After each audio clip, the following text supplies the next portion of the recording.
Bills Mafia, welcome back to the Air Raid Hour pregame show. We will be breaking down what we expect to see from the Bills today as they take on the Jacksonville Jaguars in the AFC wildcard round. Injury updates, key matchups, our pregame superlatives are all coming up. But first,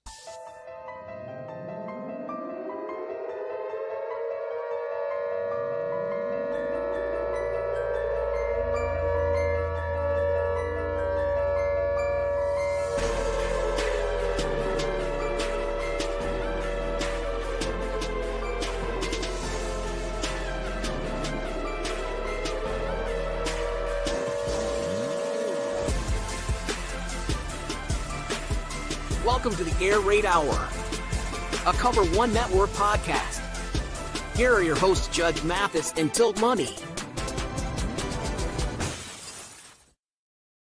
welcome back, ladies and gentlemen, to the Air Raid Hour. My name is Steve Mathis. You can find me on X at the Bills Guys. Joined as always by my co-host Dave Tilton. You can find him on X at Tilt Money. And CTPTT22 comes in and says, I was getting nervous. Y'all were skipping this morning. Let's go Bills. No, that was my fault. I have one computer to obviously stream this show and then another computer for my show notes. And it's been so long since I've touched this other computer that I literally took about 15 minutes to try to connect it back to the internet. So apologies for that. It's awesome to be back on air with you guys. Obviously, we were gone for quite a while, and we left quite abruptly. So, Dave, I want to give you the floor here to sort of explain a little bit, because I know you wanted to give the people just a quick update, and then we will obviously get on with the show. So, Dave, the floor is yours. Yeah, thanks, and good to see all of you back and coming back to watch the show this morning. So. Yeah, there were some weird, situations, I guess I'll say, that happened to me, sort of really started before the regular season even started this year. So, I think, as you all know, I was expecting my second child back in July. Everything with my wife's pregnancy was fine. My son was born July 23rd, and early on, we found out he was really sick. It was unexpected. We were not expecting any issues with him. Nothing came up in any kind of testing or anything like that. He ultimately got transferred to Duke Hospital here nearby where I live. I'm in Cary, North Carolina. And it was determined that he had liver failure. At 16 days old, my son got a liver transplant at Duke Hospital. And during the recovery period for that, things started getting better for him, and he eventually was able to come home in late August. So spent about a little over a month before he was able to come home. He was in and out a few different times back into the hospital, and this is also why we kind of missed a few shows, kind of leading up to the regular season, and that reason. He was in and out of the hospital for other things. After the end of August, he had some mild rejection for the transplant and a few other things, but ultimately he was able to come home again those times and came home. I was able to go to the Panthers game in October. He was doing pretty well for a couple weeks in October, and then the week of Halloween, actually on Halloween, we took him in for sort of a regular visit, and his labs were elevated, so they admitted him back to the hospital. Things were getting progressively worse on some of his numbers for his liver, and they moved him back into the ICU, the PICU at Duke, Pediatric Intensive Care Unit. Over the course of the month of November, things really started to get progressively worse for him. Other organs, his kidneys and lungs specifically, started to kind of be affected by his liver not working. Again, it was determined through a biopsy that the reason he came back in again was that 2/3 of his new liver was damaged. And we don't know why. We don't know why any of it happened. We don't know why the first time he had failure. We don't know why the second time he had failure. But over the course of November, with his failure again and his kidneys getting worse and his lungs getting worse, he ultimately got to the point where he he was not going to get better. And my wife and I had to let him go last day in November. So not in pain. Yeah, so that's the reason. And I'll just leave it at that. So we're back now. And yeah. Obviously, my thoughts are with you, but thinking about you this whole time, and yeah, it's just really tough. And you're strong. You're a strong person. Your family's strong, and I know you guys will. You'll find a way to get through it. And very, very difficult situation, but hey, we got a little bit nice. We get some football to look forward to today, so we're going to segue to that. We obviously have two teams today still chasing their first Super Bowl. Jacksonville's on an 8-game win streak, while Buffalo enters after losing the AFC East for the first time in 6 seasons. But they did get a nice little ego boost in Week 18 versus the New York Jets. Jacksonville's 4-0 all time in the wild card, including a 2017 win over the Bills in what was probably one of the most boring playoff games of all time. And obviously Josh Allen, 0-4 in his career on the road in playoff games. So a really intriguing matchup and a week full of just some crazy trash talk between Bills and Jaguars fans, and a lot of different social media was abuzz with a lot of the networks and the Josh Allen talk this week. Yeah. I mean, I've tried a little bit to kind of obviously the situation I'm going through kind of lent itself to being away from social media, but like leading up to this game, I've felt like there's been a lot of lose-lose scenarios here for the Bills and Josh Allen. On one hand, you have, if Josh Allen can't make a run in the playoffs this year in a year where Burrow, Mahomes, Lamar are not in it, then what does that say about him? But then it's like, on the other hand, we talk about how he doesn't have help around him and all this stuff, in that some of these other teams like the Broncos, Patriots, upstart teams, and then obviously a team like the Jags, who are on an 8-game winning streak coming in this are red hot. Like what are we going to do here? And so at the end of the day, it's like those other teams didn't make the playoffs. So like, I don't know how you can kind of say anything negative about Josh Allen in that context, but yeah, I mean, there's still pressure on the Bills. I think the pressure is not necessarily because those other teams aren't in the playoffs. The pressure is because the Bills are now in whatever it is, year 8, 9, Josh Allen. They haven't been to a Super Bowl with him. And it is tough to look at the AFC and see the Patriots now win the division with their second-year quarterback, and to see the Broncos with their second-year quarterback as the 1 seed. And all these years that the Bills have had Josh Allen, they have not ever even been able to get the 1 seed. So I can kind of understand it's a bit of push and pull here. And I feel, unfortunately, like it's like a lose-lose for the Bills, whatever happens in this playoffs. I think that's the narrative. I think for fans and like for us, I don't necessarily think it's like that, because we realize this roster isn't one of the better rosters the Bills have had. Yep. But I do think it's one of the better coaching jobs Sean McDermott has done. And we'll see how that translates now into the playoffs, because that's where the rubber has always kind of met the road for Sean McDermott and his criticism largely in his tenure here. And it's awesome because this morning we kind of get a little break from all of that sort of national media narrative, and we just get to hone in on this one game, concentrate on this one game. And then once the game is over, we will have to start hearing that national media narrative all over again, win or lose. So let's get directly into sort of this game here. The weather, not really, I think, going to be a major factor in this game. Mostly cloudy with no expected precipitation after what's expected to have morning showers in Jacksonville. Clear. Temperatures are going to be in the mid to low 60s with breezy conditions. 10 to 15 mile an hour winds with higher gusts are expected. So maybe some of the kicking game could be affected by the weather today, but really it's a decently pleasant day in Jacksonville to go out there and play football. On the injury front, the Jaguars are missing, or might be possibly missing, Cole Van Lanen, their left tackle. He is questionable with a knee injury, but he will likely play in this game. The Bills are a different story. Josh Palmer placed on IR late this week. Terrell Bernard is out with his quad injury, and Maxwell Hairston is out with that ankle sprain that he suffered last week.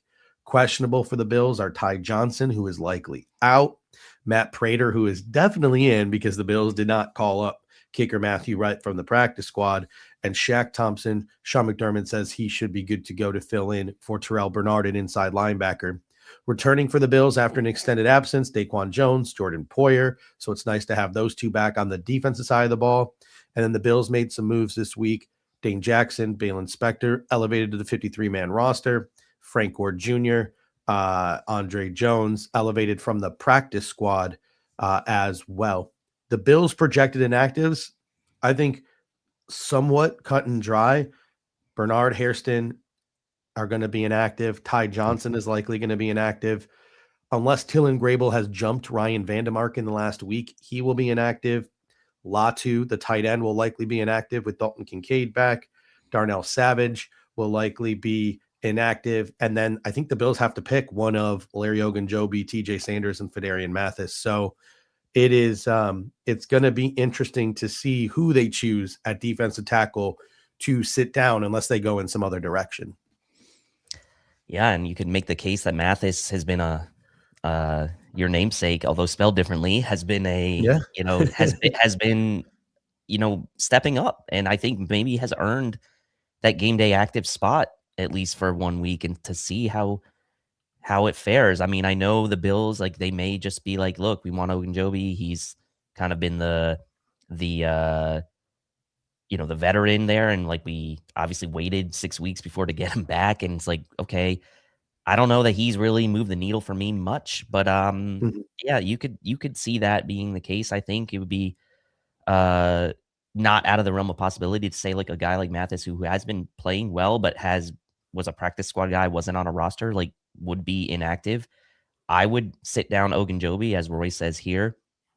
I assume he's saying he would pick him to be inactive. I don't know if he's saying pick him to be active, but I think it's a decent situation for the Bills, because I think in those three, there's not like a ton of difference, I would say. So I'm not too worried about that. The unfortunate thing is, honestly, is Ty Johnson. I mean, I think we all expected Hairston to be out, which sucks anyway. But Ty Johnson being out, he's kind of just like a steadying presence, sort of, as that third down back. So with Ray Davis doing kick returns and James Cook obviously gonna maybe have some tough time running today with this Jacksonville run team, we'll get into that. Would have been really nice to have Ty Johnson for this one. Before we get into our offensive and defensive preview, a quick word here from our sponsor, Picasso's Pizza, with 4 convenient locations in Williamsville, West Seneca, Lancaster, and Blaisdell. Picasso's Pizza has been serving Buffalo's best pizza since 1980. Whether you're local or across the country, you can enjoy their delicious pizza delivered fresh to your door. Visit picassospizza.net to place your order today. Once again, that is picassospizza.net. All right. As always, we focus first on the Bills offense versus the Jacksonville Jaguars defense. And we got a super chat coming in here from Whittle 2K, and we always appreciate you, Whittle. We appreciate the super chat. He says, good morning, boys. I'm not buying the Jags. Look at who they beat over this 8-game stretch. I watched them give up huge holes to RJ Harvey that Cook should score on. If we don't turn the ball over, it's over. And listen, I don't disagree. Obviously, the Jacksonville Jaguars are on a heater. We're going to talk here in a little bit how, despite the fact that Jacksonville has been very good against the run this year, there are ways in which the league's best rushing offense can exploit that. When you look at the Jacksonville Jaguars defense, who the Bills offense is going up against, obviously an impressive first-year defensive coordinator, Anthony Campanelli. This unit has been really rolling the last 8 weeks as the Jaguars have gotten onto this winning streak. The tendencies for this Jaguars defense: low blitz rate, 20th in the league. Heavy zone usage, second highest in the league at 83%. Over the last 8 games, though, 4 passing touchdowns allowed, 10 interceptions, 66.1 passer rating allowed, 5.37 yards per attempt. The number 1 run defense at 79 yards per game. They haven't allowed a 75-plus yard rusher all season, right? So this is a very good defense. This is great against great in terms of this running game matchup. Up front, they have Josh Allen Hines, who's an elite edge rusher, Trayvon Walker, who's living up to that draft capital that was utilized on him. He's a really good run defender, powerful guy. He has a great effect on that defensive line. Devin Hamilton, he's a run stuffing nose. Arik Armstead, he's that veteran, provides an interior pass rush. Then they have Foye Olodokun, Devin Lloyd, just a really, really good linebacker combo, one of the best in the league. Lloyd has 5 interceptions this year, and he missed a ton of games, I think, due to injury. Then the secondary, they added Greg Newsome. They have Tyson Campbell. They got Monteric Brown. They got Jerry Jones in the slot. And they got an emerging safety in Antonio Johnson. And then the Bills offense, which is going up against this Jaguars defense, had an historic rushing season, leading the NFL in carries, rushing yards, and rushing touchdowns. They ran the ball more than almost anyone, averaging 160 yards per game. And they have Josh Allen, right, who averages more total yards per game than any quarterback in history with at least 10 starts. So, Dave, break down for us, like, the analytics of all this. Like, what is the DVOA of this Jaguars defense that this Bills offense will be going up again? And I did misspeak earlier. Tyson Campbell was traded for Greg Newsome, so my apologies for that. Yeah, and Lloyd played 15 games, so those 5 picks came in a pretty full season. But in any case, look, I mean, yes, the Jaguars' run of their last 8, they've, as Whittle puts in the chat, they've played some pretty bad quarterbacks, but early in the season, they did play the Seahawks and the Rams. They did play obviously the Texans twice. DVOA wise, right? Offensively, or I should say defensively, since we're talking about the Bills offense, overall 6th in defensive DVOA for the Jacksonville Jaguars, 7th against the pass, 4th against the run. They're one of only 7 teams from a DVOA perspective who rank top 10 in both pass defense and run defense. Versus the raw stats, 6th overall and 6th in DVOA versus 11th overall in raw stats, so fairly close there. 4th in DVOA against the run, 1st overall defense against the run and run stats, and this is again based on yards per game allowed. Versus the pass, this is where things get interesting. They're 7th in DVOA, 21st in raw stats, so DVOA actually likes this Jags pass D more than the raw stats would say, even though some of the things that you look at for their passing numbers, like you would say, okay, like, have they played bad teams? Yes, they have, but 6.2 yards per pass attempt allowed is 3rd best in the NFL. They have 22 interceptions, which was 2nd in the NFL, only behind the Bears. And you mentioned Devin Lloyd with 5 interceptions, Antonio Johnson also 5 interceptions. So from a pass D perspective, they're there. From a takeaway perspective, but 6th fewest sacks in the league, only 32 sacks. So that's kind of where it's a very Bills, like, it's a very 2024 Billsy feeling defense for the Jags, right? Mm-hmm. They get a lot of takeaways. They look good from a DVOA perspective. They play as a unit, but they've hung their hat really on takeaways there. The main difference being that run defense still pretty good. Mm-hmm. Again, so that was passing. Against the run, I mentioned 4th in DVOA, 1st in raw stats, 3.9 yards per rush allowed, one of only 5 teams that have allowed under 4 yards per attempt all year. And this is based on the regular season. The only other 4 teams, Seattle, Indy, Denver, and surprisingly the Raiders, have only allowed, or I should say, they've only forced 5 rushing fumbles all season, which is fewest in the NFL. And Josh Hines-Allen, 12 tackles for loss, leads the team. Trayvon Walker with 8 tackles for loss. They've only allowed 13 rushing touchdowns all season, which is in the top 10 of the NFL. The Bills allowed, conversely, 24, which is tied for worst in the NFL. So the DVOA generally is aligning here for this Jacksonville defense with the raw stats outside of the passing stats. So DVOA likes their pass D better than the raw stats indicate. And I think some of those takeaway numbers, some of those yards per attempt numbers factor into that. But again, you know, you look at these last 8 teams they played, it hasn't really been a murderer's row of opponents. We got Whittle 2K coming in saying they beat Herbert without a left tackle or a right tackle. Brissett, Cam Ward twice, Brady Cook, Dale Jones, Riley Leonard, Bo Nix, and Phillip Rivers. But Roy Collins has a nice counter to that. He says, listen, even if the schedule was favorable for the Jags, it gives the teams confidence, and confidence is a powerful drug. But they have to go up against Josh Allen today. And more specifically, they have to go up against playoff Josh Allen today. Among quarterbacks with 10 plus starts since 1950 in the playoffs. Allen ranks first in offensive yards per game at 311, total touchdowns per game at 2.54, number one in pass touchdown to interception ratio at 6.25, and has the lowest interception percentage at 0.9%. So Josh Allen seems to really turn it on in the postseason, one of the best postseason quarterbacks of all time, statistically speaking, right? Obviously, Yep. we talked about his own 4 record on the road, hasn't made the Super Bowl yet, etc. But the guy shows up in the postseason. Mm-hmm. Loved his comments this week about Joe Brady making him go back and self-scout, and Allen being mad about a lot of the gimmies and the layups that he missed over the course of the seasons, things he should have checked down to, because that is what made 2024 Josh Allen an MVP.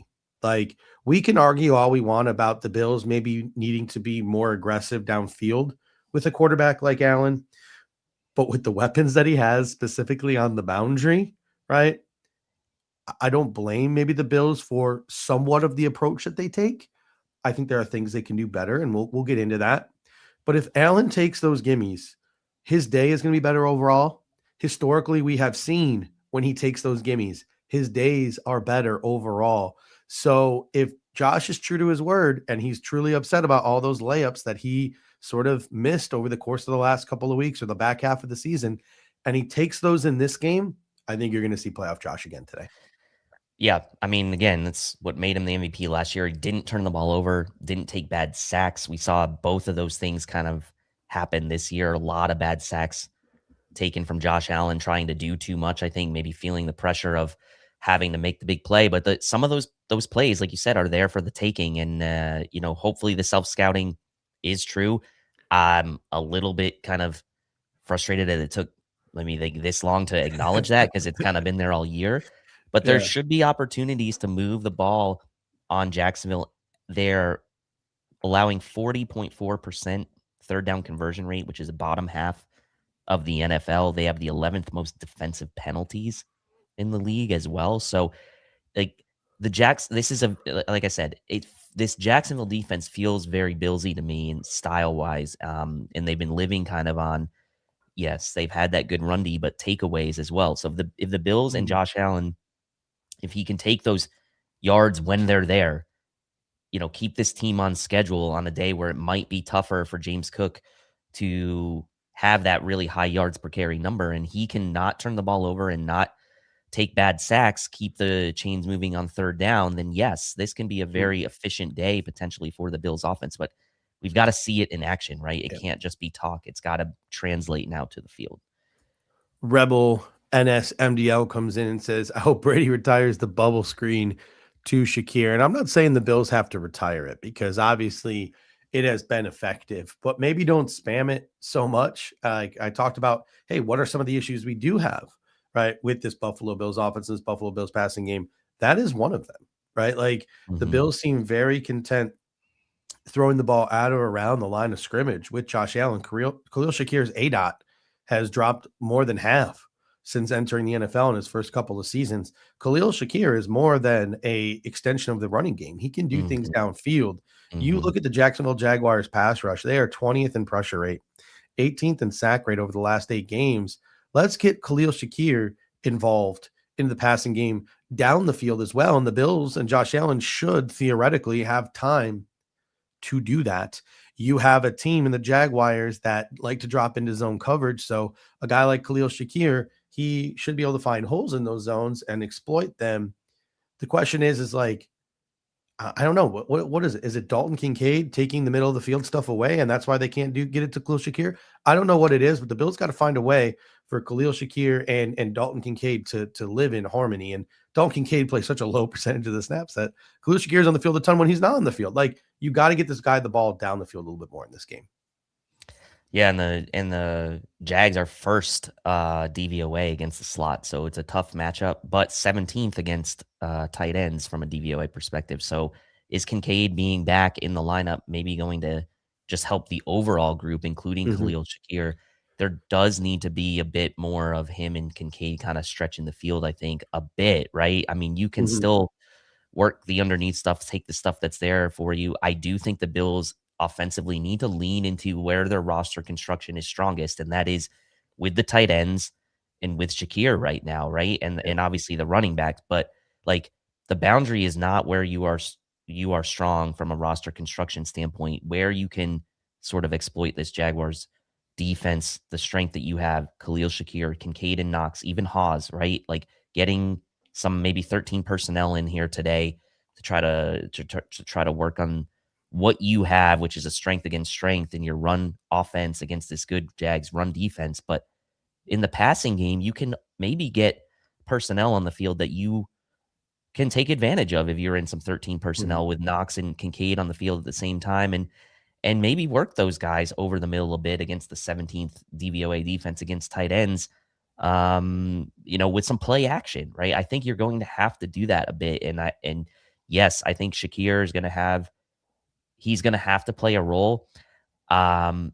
It's frustrating to see that they haven't used him down the field as much this year, but like, that's just been like the style that this Bills offense has been this year. And you wonder, they've shown some kind of, just when you think they like show these like terrible plays on third down or terrible plays on second and long where they just like run it up the middle and then they pull out these like hook and ladder things. And it's like, you wonder, it's like, okay, that maybe should have been saved, or are they saving more? So you hope to think they're saving more, and we'll see maybe if they were saving more today offensively.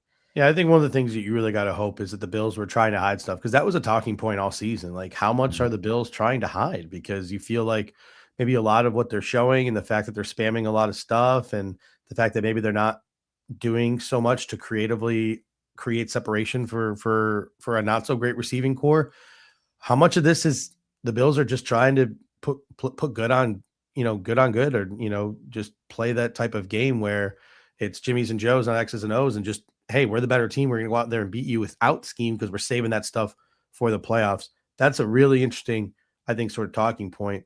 Silas talked about in the comment section about the Bills, or how the Jags like to stack the line of scrimmage and how the screen game could be effective. I don't disagree. Like, I'm not saying the screen should go away. I think they've been an effective tool, a nice extension of the run game. I just don't know if we should spam it so much. But hey, if it's effective and it's working and the Bills want to keep spamming it, hey, F us, right? Like the Buffalo Bills, maybe if they have success with that, keep doing it. But I would like to see, and maybe this isn't a playoff thing, maybe this is a 2026 thing. I'd like to see Khalil Shakir get more involved on the field. Like, plain and simple. I got another super chat coming in. I always appreciate the super chats. Just Tippecanoe comes in and says, run a bubblegum screen where all our players throw down chewed bubblegum on the screen and all the Jags defenders get stuck. Is that a legal play? Hey, anything goes in the playoffs, right? Anything you got to do to get a win, you got to do to get a win.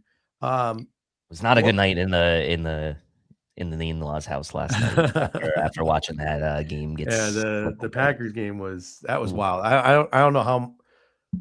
I texted my buddy. I'm like, I don't know how much longer the Bears can get away with this. And apparently, you got to, apparently like the good juju is in the 2026 season, but I don't know if that's a Bears team that can sustain it into 2020 in the next season, 2026, 2027. Like, I just don't know if what they're like. We've seen, like, the Chiefs were lucky. They had like 3 or 4 seasons where they sustained that kind of stuff. Like, I don't know how much the Jags can sustain what they are doing there, but not the Jags, the Bears. But back to the Bills, their passing game, the tight ends. I think the Buffalo Bills got to get the tight ends involved today.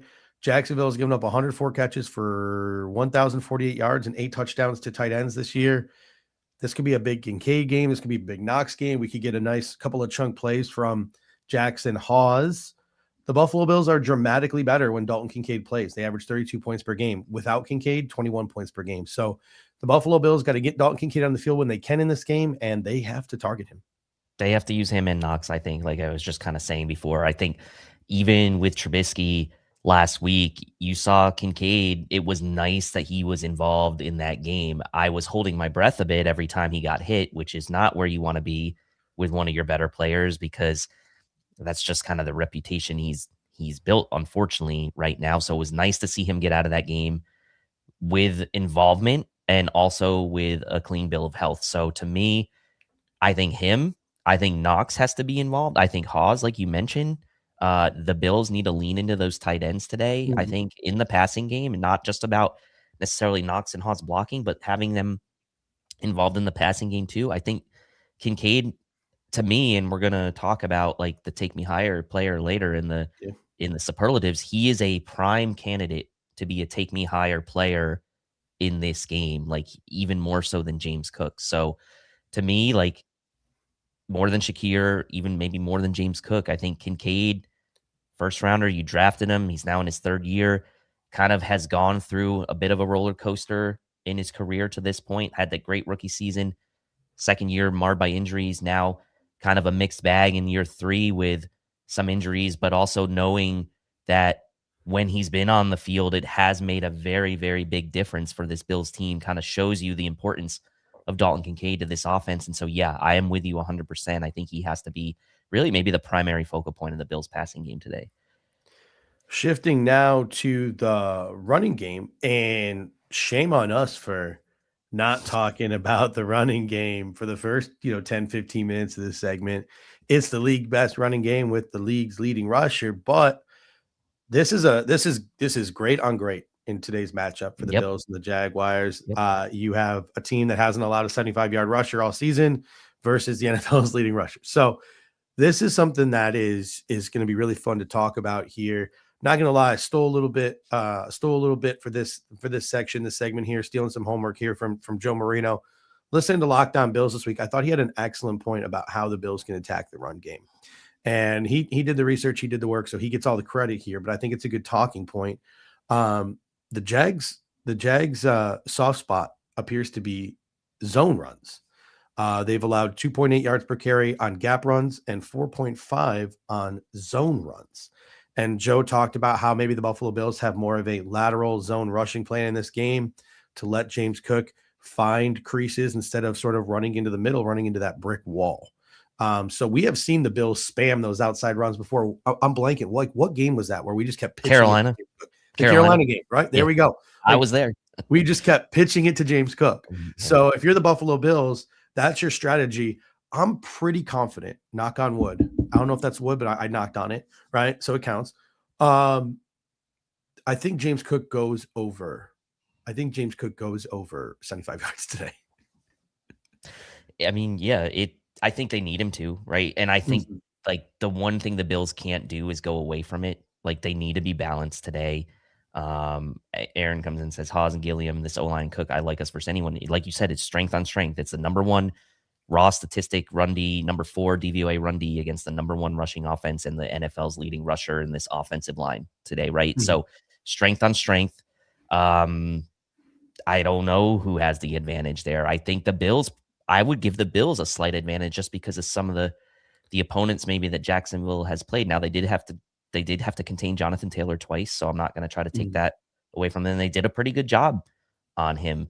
But the zone concepts, like you said, I think are going to be important and could be a difference here. And the Bills, I do think Joe Brady, though, the spamming of the same play over and over again, like I don't know if that's going to work today. I do think you need to mix in like different concepts. I think you need to mix in like the duo. I think you mix in the wide zone, the mid zone. I think you need to mix in a lot of it to just keep the Jags guessing a bit. But I do love the idea of James Cook pressing the blocks and cutting back up through where he has been so good and so smooth all year. It should set up for him to have some success. Over 75 yards, I think if he goes over 75 yards, that's like a great day, honestly, for the Bills and him in the run game, and then see what else Allen can add for you on the ground. But if James Cook goes over 75 yards against this run D, I think that's a very good day for him. Aaron comes in and says, if Allen's foot can hold up, I think that gives us a bigger advantage this postseason. Jonathan Taylor with Riley Leonard taking snaps is easier to stop. And they struggled. They struggled against Indy a couple weeks ago. The second to last game of the regular season was in Indy. The Jags only won that game 23-17. Like that was with Riley Leonard quarterbacking, or was that with Rivers? That was with Phil Rivers, yeah. But even still, like they struggled a bit in that game as well. So we'll see. We'll see. It could be interesting. And Silas did a great job of breaking down some of the quarterbacks that they played. So again, some of those quarterbacks that they've played this year, The Chargers offensive line without their top 2 tackles, like it's a lot easier to stop the run when you don't have to focus so much on maybe the quarterback for various different circumstances. So that's a great thing to point out. And yards per pass. I was looking at some of his commentary on social media this week, and he said, "Hey, I went back and I watched the Rams game, and the Rams were." He's like, I know it was early in the season, but the Rams were cooking out of 13 personnel. Yep. The Bills have 3 pretty darn good tight ends, and even if you don't want to count Dalton Kincaid as a tight end, you want to count him as a big slot. We got Reggie Gilliam, right? So we got 3 guys who can get after. We can throw Alec Anderson onto the line. We can throw Ryan Vandermark. Like there's things the Buffalo Bills can do to go heavy and have some success. And I think the Bills' game plan today should be really to hammer home the run game, despite the fact that it's a strength on strength, because I think there are avenues for them to have success there. Go heavy, go heavy, go heavy. Get into that play action. Get some shot plays to Brandon Cooks downfield. Get Dalton Kincaid involved the way you typically get Dalton Kincaid into the game. Same with Dawson Knox. I think the Bills can have some success, especially on a play action, even against a more zone-heavy team. I think the Bills can have success if they just stick with the run game, keep themselves in these short down and distances. I think that might be the key for the Buffalo Bills today. And we got Silas coming in saying, Quentin Morris revenge game. Yes, but I think a Gabe Davis revenge game tops that. I don't know, Dave. What do you think? What's a stronger revenge game narrative here? Quentin Morris versus the Buffalo Bills or Gabe Davis versus the Jacksonville Jaguars? I think it's got to be Gabe Davis, just because like there wasn't any hard feelings with Quentin Morris really leaving. Not that there were hard feelings. I think the Bills let him go because they were like, listen, buddy, I think you can go get a better opportunity somewhere else. Yeah. And clearly he's got a pretty good opportunity in Jacksonville. I know Bretton Strange is ahead of him on the depth chart, but and it took him a while to sign somewhere, but he's paying dividends because he's a good NFL player. But I think he landed in a good spot, whereas Gabe Davis got cut, man. Like, yeah. So, he got cut, and he got cut after a pretty hefty contract was given to him. And an injury, right? Like, come on now. Like, there's plus somebody pointed out in the comment section earlier, you got Jim Nantz and Tony Romo on the call. When Jim Nantz and Tony Romo are on the call, something just awakens inside of Gabe Davis. So Jim Nantz and Gabe Davis have like a very odd, like 6 degrees of separation kind of connection situation going on. Like Nantz just like whenever he makes a call for Gabe Davis scoring a touchdown, it just sounds a little different than someone else. And Whittle says, check the numbers for the Jags against 12 personnel. The formula is run, take shots to Gabe, Cooks, and Shavers. I don't disagree. I think the Bills got to live in those heavy personnel packages for the most part. I think that's where the Buffalo Bills will have the biggest advantage. Last thing I got here on offense, I think the biggest area to exploit is the Jags pass rush, 20th in pressure rate, 18th in sack rate. Offensive line, I think, should hold up. It should give Josh Allen some time, and he can make those shots down the field, those calculated shots down the field. My biggest area of concern, Ty Johnson's pass protection is likely not going to be there in this game, but maybe we don't need it. But maybe you see, we talked about the Bills, like, hey, were they hiding things for the postseason? What about the Jags, who play 83% zone and have a very middling, pressure rate, like in terms of blitzing? Maybe the Jags come out with some kind of different game plan to try to throw the Bills off, to try to throw the Bills, for a loop. And maybe that involves a little bit more blitzing. And if so, not having Ty Johnson to pass protect could be something that affects the Bills in a negative way. Yeah, no, I know. And I am upset that Ty Johnson is out. But hey, shout out to Ray Davis, first team All-Pro returner as well. Could we have a Frank Gore Jr. legacy game? Like, it was the Jets. Does he ever see the field? It was the Jets. So like whatever. But Ray Davis, like that was obviously his best game of the year. It was the man lives to play the Jets. Most opportunity. He's had his best game, but he did look like he was running with some purpose there. Yes, and like, yes, 100%. the Jets, yes, were not in any interest at all in playing that game, but it's a confidence builder. And like someone said in the comments earlier, confidence is a powerful drug. And maybe that's all Ray Davis needed. And I do think there is something to that, because we talked about Ray Davis and like, him getting very limited opportunities, not being able to get in a rhythm, to me was part of like a running backs, like sort of like vibe. But that game, I mean, he's probably got confidence now coming into this one. So, we'll see if he's a part at all. All right, let's shift our focus now to the defensive side of the football. The head coach for the Jacksonville Jaguars is also their play caller. It's Liam Cohen. Comes from that Sean McVay tree. he's the talk of the league, right? As one of these better play callers, elite play callers in the league. 28 points per game for the Jags this year. That's 6th in the NFL. Pass run split of 55-45, 12th in EPA per play, 10th in EPA per pass, 19th in EPA per rush, 62% touchdowns in the red zone, which is 10th in the NFL. They're quarterbacked by Trevor Lawrence, who's having a resurgence year. Talking about a whole bunch of different quarterbacks who were early draft picks having resurgences the last couple of years. Trevor Lawrence sort of joins that. Now that he's got Liam Cohen calling plays. They got Travis Etienne, Bashal Tilton in the backfield. Obviously, those two guys are extremely explosive. You got Jacoby Myers, who has really settled down that wide receiver room with Travis Hunter not there. Parker Washington has emerged as a really good receiver. They have Brian Thomas Jr., who's having a down year, but he is still a threat. And Tim Patrick. And at tight end, they have one of my favorite guys in the league, who I think is one of the better tight ends in this league. He got hurt, but he's back now, and that's Brenton Strange. I think he's going to be a really good one for a long time. This offense of the Jags is going up against a Bills defense that is, quite frankly, one of the worst run defenses in the league. And they also struggle with quarterbacks who have the ability to sneak, which is something Trevor Lawrence has been leaning on a little bit the last couple of weeks here. They are 24th in third down defense, which is putrid. But they boast the league's best pass defense. And they have certainly looked a lot more like a balanced group lately as well. That game versus Philadelphia was impressive. Like I made the comment, before we went on our hiatus, I don't trust this defense to win us a game, right? Like I didn't trust this defense. Like no matter what, like there will not be a game where it's like, oh, the offense was bad, but we won because the defense just took over. I don't think this defense is capable of that. They showed that they could be in Philadelphia because they took one of the, despite the fact that their offensive coordinator sucks, and even like, and not the Bills offensive coordinator, the Eagles offensive coordinator. And some of the comments from Jalen Hurts was absolutely hilarious about their offensive coordinator this week. I don't know if anyone peeped the comments that Jalen Hurts made about his offensive coordinator this week. Not great. But despite that, all those weapons on that Philadelphia offense, the Bills defense shut them down, held them to 12 points. If the Bills had Matt Prater, they probably win that football game, right? They probably win that, despite the fact that the offense was putrid. So, hey, the Bills proved me wrong because that was a defense that played well enough to just win us a game on their own, pretty much.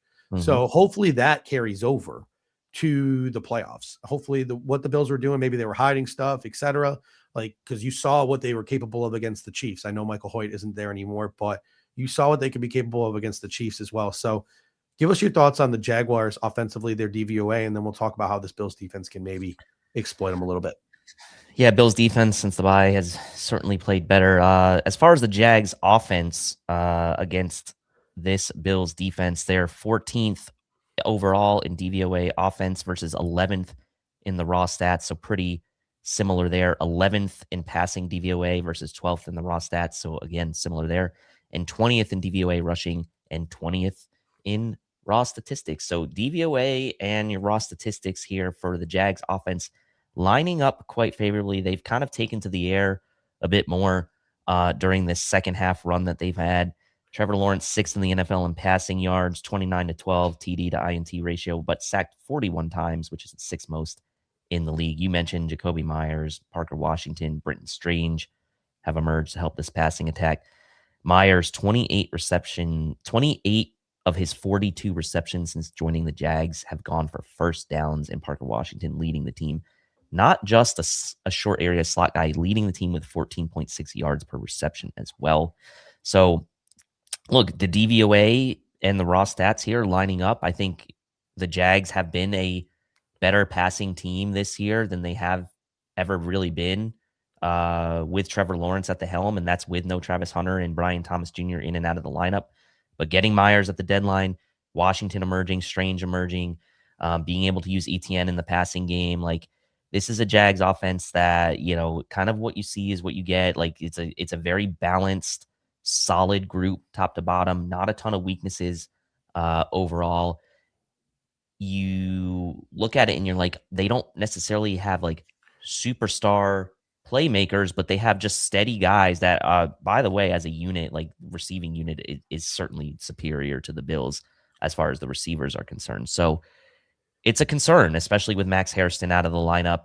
Trevor Lawrence having a great year, it is a concern, but there's no real mystery hiding, I would say, with the DVOA compared to what you're seeing in the raw statistics for the Jags. Yeah, we got Aaron Quinn coming in saying Joey Bosa gaming coming. These are the ones you brought him in for. The early season pressures and sacks are cool, but this is the moments you bet on. Yeah, and this has got to be a game, I think, where the Buffalo Bills edge rushers need to step up, right? Like, I think Bosa needs to have a big game. I think Greg Rousseau needs to play to the level and the ceiling that he is capable of playing. Haven't so much seen that in the postseason from him, but some like the game he had against the Browns, like you need that kind of Gregory Rousseau in this matchup. So the Bills two edge rushers, AJ Epinesa, get your hands on a ball, right? Like make a play, like he seems to make every once in a while as well. So the combination of the Bills' top three edge rushers, I think, need to have a big game.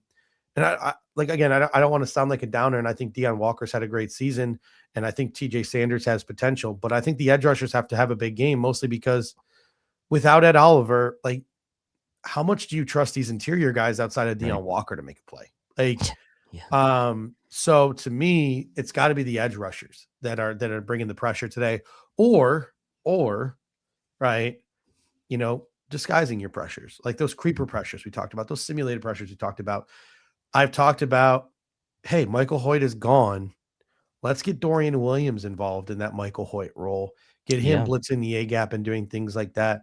When going through our pregame superlatives, one of the guys that's on my list of like possible wild card players of the game, and again, maybe the Bills are hiding some stuff for the playoffs, it's Dorian Williams. Like, that's the name I keep coming back to. Like, could Dorian Williams play a big role in this game? Obviously, Shaq Thompson is back.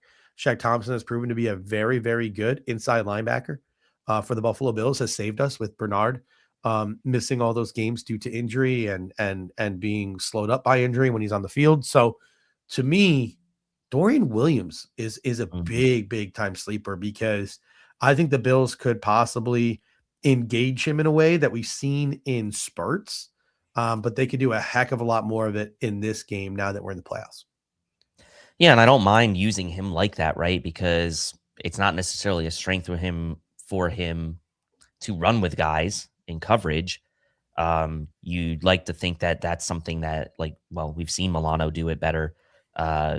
He's been playing so well the last several weeks, and you think, okay, well, maybe it's Milano that kind of runs with the guys in coverage, and it's Dorian Williams we use to kind of chase down the quarterback. And I wouldn't mind at times mixing that up a little too and sending Milano at times as well, because I feel like the Bills have had a struggle in they're able to get their hands on quarterbacks a lot of the time, but they're not able to bring them down. And who do you trust to bring the guy down? Yeah, I don't know that I trust Dorian Williams more than Milano, but I think stylistically and sort of what they bring to the table, it makes more sense to bring a guy like Dorian Williams on plays like that. So I'm with you. I think that could be really interesting. I think that it kind of takes him out of harm's way from the sense of like he's not going to necessarily get caught in coverage if you want to use him like that. And, he's a bigger guy. So it's like if he doesn't maybe get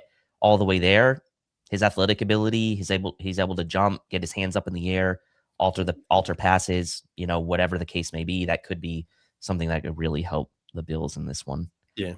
FOF channel comes in and says, I'm not an NFL coach by any means, but my perspective is we need to pressure Trevor Lawrence all game, make him uncomfortable. I don't disagree, right? Like watching Trevor Lawrence now for years, he's a guy who likes to hold on to the football, pat the football a lot.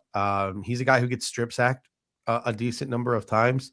So to me, that's why I talk about those edge rushers being important. Go make a play, AJ Epinesa. Go make a play, Joey Bosa. He's been sacked 41 times, so sixth most in the league.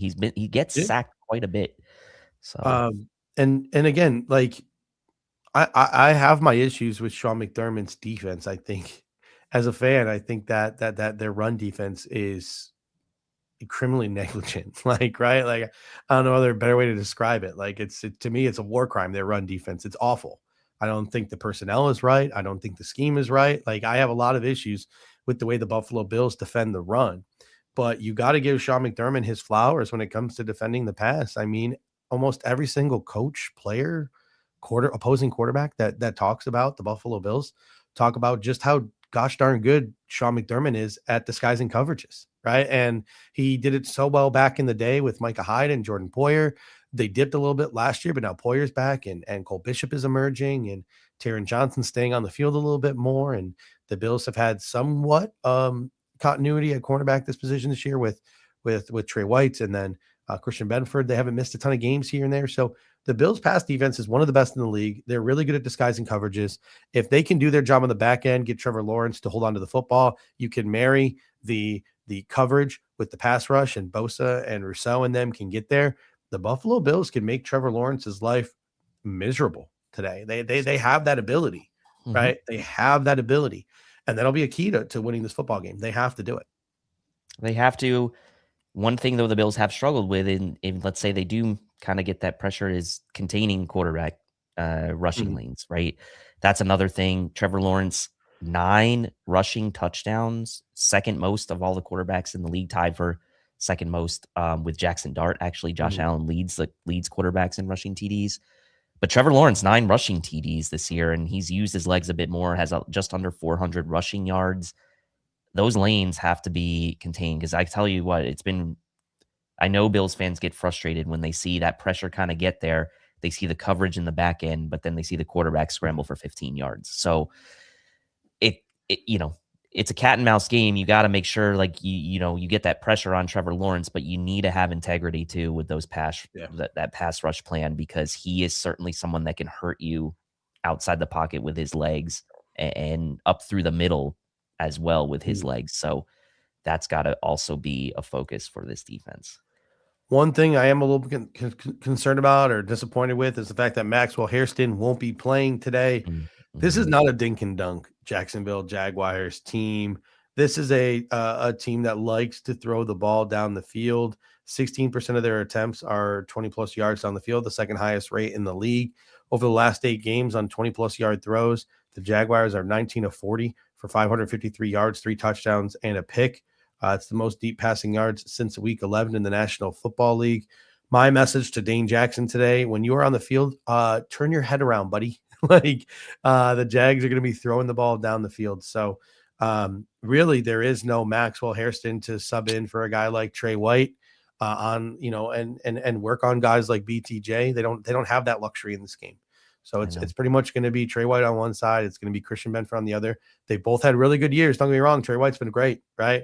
Christian Benford's been great, but it's nice to have that speedster in Maxwell Hairston, especially on a team that likes to throw it on the field. It's nice to have a guy that maybe you can match up on BTJ, even though BTJ's had a down year, because he's a guy who can get down the field. So hopefully Trey and Christian, stay on the field for the entirety of the game. Knock on wood again, right? They don't get hurt. Because then a guy like Dane Jackson's going to have to sub in. And again, turn your head, buddy. I mean, this, of all the opponents in the AFC, you start kind of going down the list, where would it be almost nicest to have a guy like Max Hairston? It's against this Jags team, in my opinion. So they're our team that likes to take shots, like you said, and they kind of live off the big play. Their third down conversion rate is not super high. They're only 39.2% on third down, which is bottom half of the NFL. They also get a lot of penalties on offense, 4th most offensive penalties. So they really have been living on chunk plays and hitting them at a pretty high clip relatively, right? You mentioned 19 of 40. That's a pretty decent clip of plays for plays 16 plus yards, or was it 20 plus yards down the field? I mean, that's a good percentage for a play of that distance attempted. So yeah, the Bills also historically have been really good at not giving up big plays in the passing game. So it's, again, sort of a strength on strength there as well. We talk about the Bills run offense against the Jags run defense, but the Bills pass defense against the Jags pass offense is also a strength on strength. So it's going to be really important for the Bills for us to not get frustrated on these 3rd and longs, giving up these 3rd and longs like we've seen the Bills prone to do. Get off the field. If you're in 3rd and long, you got to get off the field. You cannot give up these chunk plays to the Jags, because that's just momentum for them, confidence for them. Trevor Lawrence is going to then start feeling it, and you don't want that to be happening.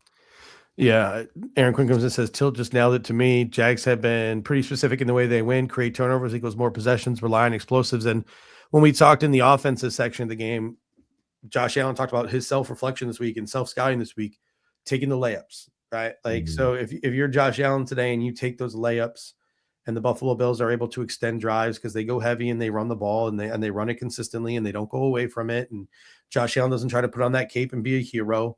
Right? Like if the Bills do those things, they should be able to move the ball pretty consistently offensively.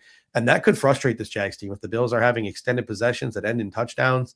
They're not giving the Jags offense the ball a lot. Like these are things I think that can play to the Buffalo Bills advantage and can fluster, upset, anger, get into the head of a Jacksonville Jaguars team that's not as playoff tested as this Buffalo Bills unit. On the defensive side of, or not the defense side, excuse me, on the special teams, from the special teams angle, right? I think this is an area where I think the Jaguars have a huge advantage on the Buffalo Bills, unfortunately. To me, the Bills seemingly have a big disadvantage here. Obviously, the Bills have the league's best kick returner in Ray Davis. I'm going to give him his flowers, and I think the kick return game will be fine. But you got Cam Little going up against Matt Prater in this game. And my analogy here is like you roll up to the YMCA and you see a rec league basketball game and you got that like 40-year-old guy who doesn't look like he belongs, but he just has those crafty moves and can pull up and he can get his buckets in the mid-range. Versus the young guy who can pop 35-foot threes and dunk. Like that's Cam Little versus Matt Prater today. The most buzzworthy kicker in football who's just kicking absolute bombs versus a 40-year-old with a bum quad. Like that is our kicking matchup. Who today. Could get injured during the game. Could get injured over the course of this football game. Ray Davis, all-pro returner, might have to do some kicking. I mean, Cam Little is 30 of 34 on field goals this year, 50 of 51 in extra points, has absolutely ridiculous range. He made one from 70 in the preseason, 68 in Vegas, and 67 last week. Like, with these new kickoff rules, a first down puts the Jaguars in field goal range. It's nuts. It's wild. It is absolutely wild. So the Jags have a kicking advantage, right? That's for starters. And I think the Jaguars have a hidden yards advantage. Like Logan Cook is a great punter.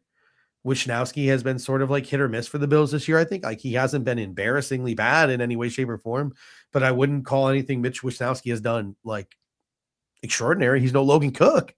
You have Parker Washington, who's got 2 punt return touchdowns this year. Over the last 2 years, he's averaged like 13.9 yards per return on a kick. Whereas the Bills punt return game is non-existent. It doesn't exist. It's a net negative for this team. Their punt catch, Khalil Shakir's a punt catcher. He's Chris Watson. Like, shout out to anyone who understands that reference. Like, so the Buffalo Bills really, I would say their only advantage in this entire game on special teams is kick returns. Like that is it. The Jaguars are probably going to have better field position most of the game, unless turnovers play a role, right? The Jacksonville Jaguars are going to be able to stack points more than the Buffalo Bills because of their kicker and the range that he has. Like the Bills are going to be at a severe hidden yards advantage unless they got some tricks up their sleeves or some guys show up today that hadn't shown up all regular season. And I think as Aaron pointed out, and we talked about it in the spaces yesterday, like I think the Bills are going to be very aggressive when they're near midfield or even just over, like knowing that Prater, is what he is age-wise, like he could injure himself at any minute. Like the problem with that though is that they don't convert. Cam Little can just literally come out on first down and kick a field goal. Well, I know, but it's like you're in the playoffs. Like you kind of got to live and die by that because if the Bills can score touchdowns and sort of make Cam Little's impact lessened, right? To where you're like, okay, the Jags have to score touchdowns to match, like the kicking game becomes less important, but that comes with the risk, right? Because you are probably going to have to be more aggressive on fourth downs. You're going to probably have to be more aggressive when you're kind of in the middle of the field and knowing that they could turn around and get points quite easily. But the counterpoint is if the Bills can kind of convert on those chances and score touchdowns, it does over the course of the game hopefully make Cam Little's impact on the game less important or less, right, if they're also having to score touchdowns. So yes, it is an advantage just straight up in a vacuum for the Jags, but I also think that if the Bills can be efficient on fourth downs and can be efficient really on third downs as well and kind of stay on schedule against that Jags third down defense who I mentioned is not great. Like as it always comes down to in these games, like you pretty much know that you need to score touchdowns to win. So Ray Davis could give the Bills some good field position too as well. We got Moon Dark Side coming in saying Parker Washington has taken, in all caps, countless punt returns to the house. Trevor's on fire. Jags 34, Bills 21. Buddy, he's taken 2 this year and 1 last year. That's 3. Let's use our hands here. 1, 2, 3. If you can't count above 3, the Jacksonville public school system has failed you. Okay? But Parker Washington is a very good punt returner, but countless in all caps, I don't know if that is necessary. We got, sorry, that just pissed me off a little bit. RJ Melville 8 comes in and says Heath Farwell is a bad special teams coordinator with the best special teams. Dude, I forgot that McDermott's 13-second scapegoat is the Jacksonville Jaguars special team coordinator. We might be in trouble, guys. This might be the ultimate revenge. This might be the ultimate revenge. You thought Ben Johnson, Matt LaFleur at midfield was awkward. Wait till McDermott and Farwell meet each other at some point on the field post game. This could be the ultimate. I take it back. I might have to pick the Jags in this game. Oh my goodness! Yeah. Oh shoot! Oh, that's just karma. That would be such bad karma for the Bills, but it would also not surprise me. So there we go. RJ comes in. I told you I hate everything. All right, ladies and gents, as always, we're going to close our show out here with our pregame superlatives.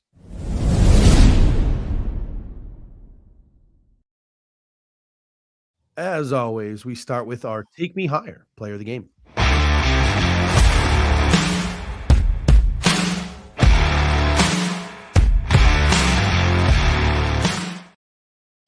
Inspired by the rock and roll legend Creed, we have our first superlative here, our Take Me Higher player of the game. This is a Buffalo Bills player, one of the upper echelon Buffalo Bills players, not named Josh Allen, that has to elevate their game today, take the Buffalo Bills higher, and ultimately secure us a victory.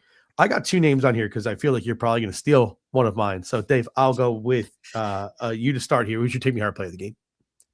Yeah, I mean, I kind of teased that it could be Dalton Kincaid earlier, but I just can't go away from James Cook. I used him a lot early in the season as my Take Me Higher player. Second team All-Pro, led the NFL in rushing. It's strength on strength against this really good Jacksonville run D. James Cook, successful on first down, is going to be important. I think you mentioned like that 75-yard mark kind of becomes like an interesting milestone in this game if he can clear that. But I do think the Bills need to stay on schedule. And I think James Cook, as he has done all year, has kind of carried this offense at times. And I do think he's going to need to be that guy again today in a tough matchup, show why he's the All-Pro, show why he's the NFL's leading rusher with that offensive line, that 13 personnel that I hope the Bills use a bit today. James Cook showing that he's maybe be the best offensive player on the field today. So for me, I'm going with James Cook as my Take Me Higher player. Oh, I thought you were going to go Dalton Kincaid. I thought you were going to go Dalton Kincaid. So that's why I was prepared for both. I had Kincaid or Cook. I'm going to go Dalton Kincaid. A couple of statistics we laid out here on the show. The Jags, 104 catches surrendered this year, 1,048 yards surrendered this year, 8 touchdowns allowed this year, 2 tight ends. They are number 1 in DVOA in the slot, though. So, I mean, there's a little bit of give and take here. But if you look at the Buffalo Bills offense, let me pull up the stat here just to make sure I'm right. They've averaged 32 points per game with Kincaid, 21 points per game without. So my Take Me Higher player of the game is Dalton Kincaid. All right, on to our next superlative here. We have our wild card player of the game.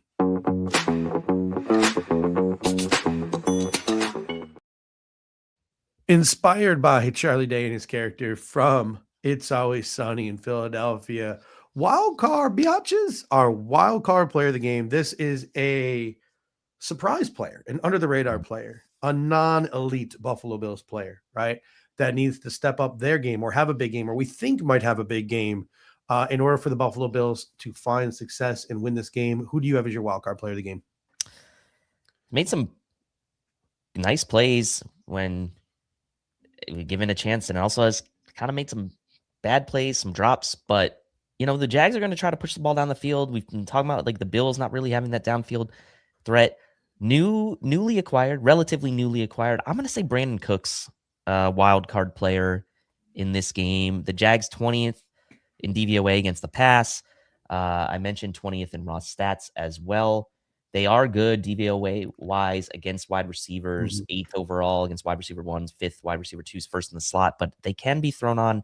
I think that if Brandon Cooks can get loose down the field for a play or two, and he made a really nice catch against the Eagles, 2 nice catches against the Eagles, I'm going to go with Brandon Cooks, and it's going to be low volume, but it could be 1 or 2 plays that make the difference from him in this one. So give me Brandon Cooks as the wild card. Yeah, I actually had Brandon Cooks as my number 1, but I had a multitude. My brainstorming list was Brandon Cooks, Gabe Davis revenge game with Tony Romo and Jim Nantz on the call, AJ Epinesa and Dory Williams. So I will reveal which one of the 4 I've chosen there. Cooks is obviously off the board. Aaron comes in and says TJ Sanders, but Aaron, I'd love to hear what your thoughts are in the comment section, because the Bills have a decision to make in terms of who they play and they don't play in this game. I talked about earlier when we talked about projected inactives today. I think it's pretty safe to assume Bernard, Hairston, and Ty Johnson will be inactive as they are injured. Tillon Grable will likely be inactive unless RVD, he's surpassed RVD. Latu will likely be inactive. Savage will likely be inactive. We got one more inactive. Who is that going to be? They called up Andre Jones Jr. Are they gonna sit an edge? Probably not. They're probably going to carry 5 edges. They're probably going to carry all their linebackers for special teams. That leaves Ogunjobi, Sanders, Mathis with Daquan Jones and Deion Walker as your top 2 DTs. One of those guys is going to sit. Are the Bills going to go Fidelia Mathis, who's been on a roll and a great run defender? Are they going to go TJ Sanders, who has been looking like he's going to pop off anytime now and has some pretty low-key, like solid pressure rates? Or is it going to be Larry Ogunjobi, who was inactive once this year, was a healthy scratch, but also he's made some flash plays like the last couple of weeks as well as the season's closed out. So the Bills have a decision to make on that last DT spot. And I would love your opinion on that, Aaron, in the comment section. Heather Smith comes in and says, Cole Bishop. You know what? I'm going to go. This is tough. I'm going to go Dorian Williams. Yeah. Use Dorian Williams like you were going to use Michael Hoyt. Unleash Dorian Williams on the world. Those 3-3-5s the Bills were running that the comment section mentioned earlier, the 3 linebacker personnel the Bills were playing with earlier. Get Dorian Williams in the A gap. Get Dorian Williams at the line of scrimmage. Get him after the quarterback. Do everything but let him drop back into coverage. Like, utilize Dorian Williams to his strengths, and I think he can be a big part of your pass rush in this game. So I'm going to go Dorian Williams as my wild card player of the game, and that leads us to what's going to be Moon's Dark Side's favorite, his favorite segment here, and that is the Respect to You player of the game.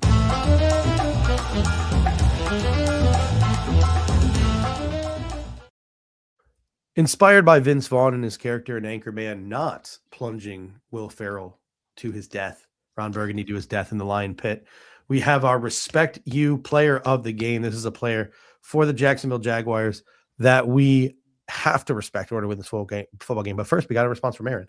Ogunjobi has played well, but I think inconsistent. I go with Sanders. The experience in a game like this can't be understated for a pick like Sanders, but I understand having to swap him out. Yeah, I would go Ogunjobi as well.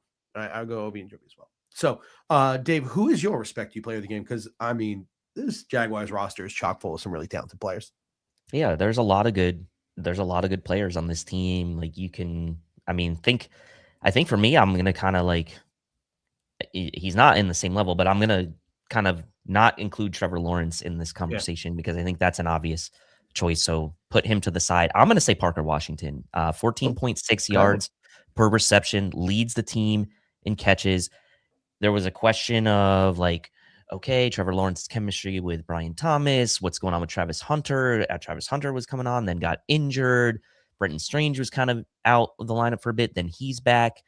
And they went and traded for Jacoby Myers, but Parker Washington leads the team in catches, leads the team 14.6 yards per reception. He's not just a short area slot guy. He can score touchdowns as well. Scored last week against the Titans in that final game of the year. And as we pointed out, is a very, very good punt returner as well. So I do think that the Bills need to respect Parker Washington. I think Taron Johnson's going to have his hands full there with him having a bit of an up and down season himself and Taron Johnson.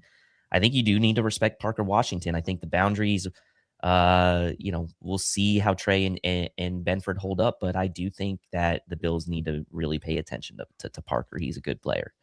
Yeah, at risk of sounding too much like Mike Shope, I'm going to talk about my fantasy team a little bit here. In one of my leagues, I have Parker Washington, Malik Washington, and Torrey Horton on my practice squad for my Dynasty League. So I'm really looking forward to see what those three have in store for 2026. Parker Washington's rise has been amazing to watch. We got a number of people in the comments section saying a couple of different things. Campanelli, their defensive coordinator, their linebacking duo, Foye Olodequan and Devin Lloyd. Whittle 2K comes in, says Olodequan, he's the leader of that defense. He flies around and makes plays in coverage as well as against the run. Josh Allen Hines, obviously he's a big one. He dominated the last time we played. Devin Hamilton, he's really good against the run, underrated nose tackle. I agree with that. It was tough for me. I was actually going to go Jacoby Myers because of the impact that he's had on that Jaguars passing game. But since you went offense, I will go defense, and there's a number of different guys to choose from. I'm going to go Devin Lloyd, right? Like 5 interceptions, all pro this year. He was a first-round draft pick who maybe people were going to call a bust. We loved Devin Lloyd in the pre-draft process. By the way, he was right in that time when we were thinking about having to eventually replace Tremaine Edmonds. I'm not sure if that was the exact year Edmonds' contract was up or the year before, but we talked a lot about Devin Lloyd in the pre-draft process on this show.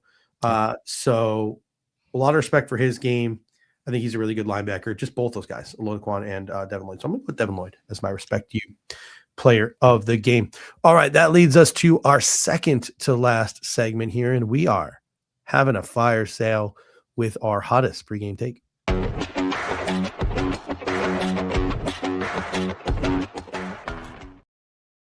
All right, Dave, what is your hottest take heading into this football game? And remember, these are hot takes. They're meant to be spicy.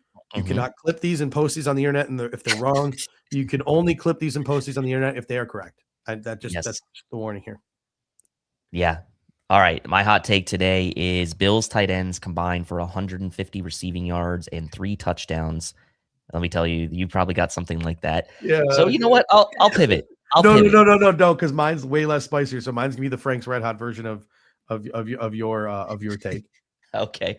Well, I do think the Bills tight ends are going to be involved today. I think it's not just Kincaid. I think it's Knox. I even think it's Haas. I think they're going to be the ones that end up scoring the touchdowns for the Bills if it's not a rushing TDs. So give me the Bills tight ends for 150 combined yards and 3 touchdowns. There was a hot take I had earlier in the season where I said each of the Bills tight ends would score a touchdown in a game. And I think 2 of the 3 did in that game. I think Kincaid had 2, Haas had 1. I don't think Knox had 1, but it was close. They did get 3 touchdowns in that game. Yeah. So I'm not going to say who it is, but I'm going to say it's going to be 3 and 150 combined for the tight ends.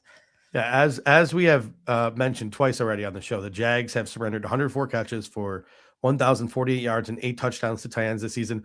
My Frank's Red Hot version of your take was going to be my fire sale. I would say they combined for the tight ends of the Bills would combine for 100 plus yards and 2 touchdowns. So I'm going to pivot. I'll be the one who pivots here. I will say Brandon Cooks has multiple catches, which is not that spicy, but averages over 25 yards per catch and has a touchdown. Is that spicy enough?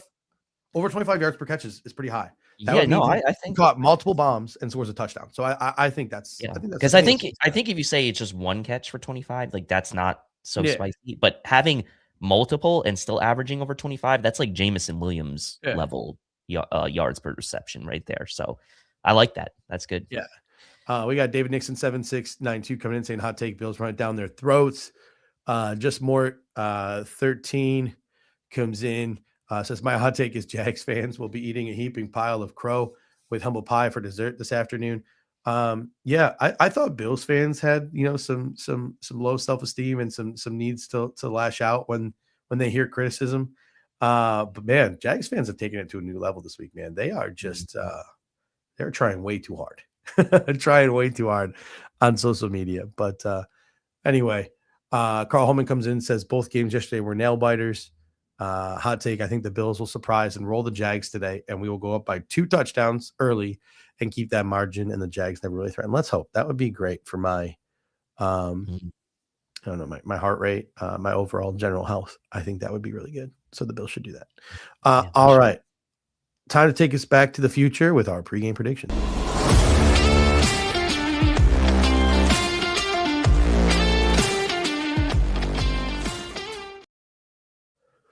All right, Dave, paint a picture for us. How does this game play out? I think the Bills do their traditional Bills thing and give up a very easy looking touchdown to the Jags on their first drive. And I think the Bills take a little bit to get going on offense, but I do think they figure it out maybe sooner than the second half in this one, which has not been the case for them in a lot of games this year. And they, I mentioned the 3 touchdowns to the tight ends.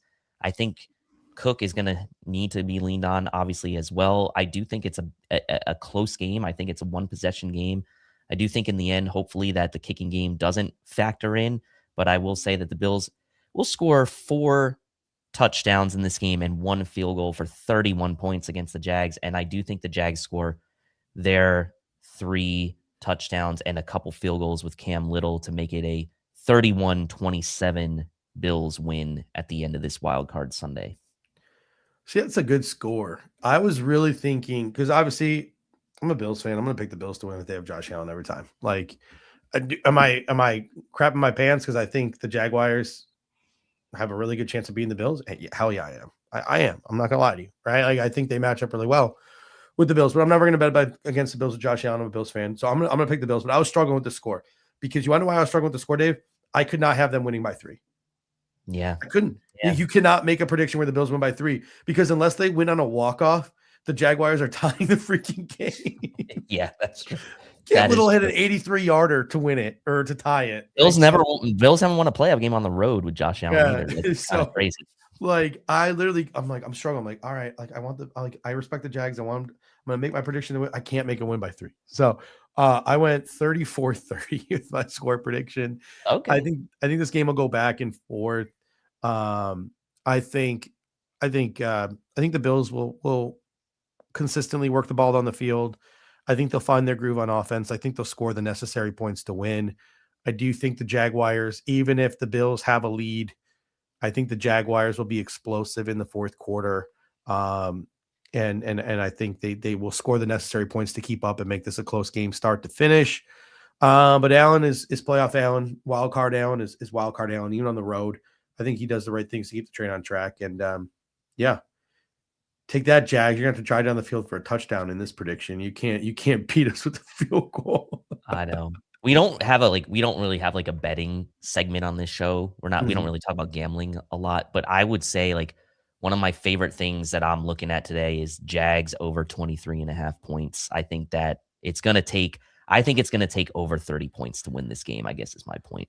Yeah. I think the offenses will be on display in this game, or at least one offense will have to be on display in this game. Like I don't think this is a game where it's going to be low scoring. So sure enough, it'll probably end up being low scoring.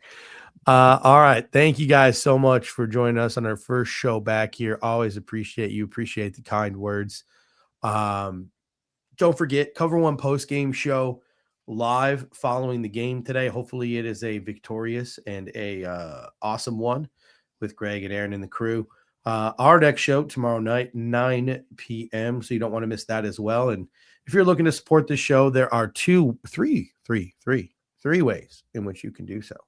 The first is to smash that like button. Always helps us out with the algorithm. We don't like to use those catchy clickbait titles or anything like that. So we need all the help we can get in that regard. So smashing the like, that's number 1. Number 2, clicking that share button and copying and pasting this link, posting it on socials, texting it to friends, family, anyone you think would enjoy this show. Word of mouth is how we want to spread this thing. So if you could help us out in that regard, we'd really appreciate it. And then last but not least, once this live stream is over and the show is available on demand, if you could go back and leave a comment, it can be a Go Bills, it can be another take you have, maybe something you think we missed or you commented and we missed, we didn't get a chance to talk about it, you want to talk about it further. If you leave that comment, that helps us and boosts us with the algorithm as well. So thank you guys so much. Dave, any final words here before we leave? No, it's nice to have a normal kind of time slot game. We don't have to wait around all day. 1 o'clock game, so we've got just a few more hours to go, and then hopefully hopefully, because it's a 3 triple header today of games. Yeah. We get to watch the next 2 games stress-free and after a win. It would be great. All right. Thank you guys so much. And as always, go Bills. Go Bills. Oh, I didn't. That was so rude of me. I didn't mean to put the graphic up there. That's before. okay. It's your first show back. I know. Let's try this one more time. Until next time, go Bills. Go Bills. Thank you for watching tonight's episode of the Air Raid Hour. Make sure to hit that like button on the way out. If you are catching the show on demand, leave a reply in the comment section and we will respond over the course of the week. You can always listen to every episode next day on all major podcasting platforms, including Apple Podcasts and Spotify, by searching Air Raid Buffalo. Thank you for your continued support, and as always, go Bills!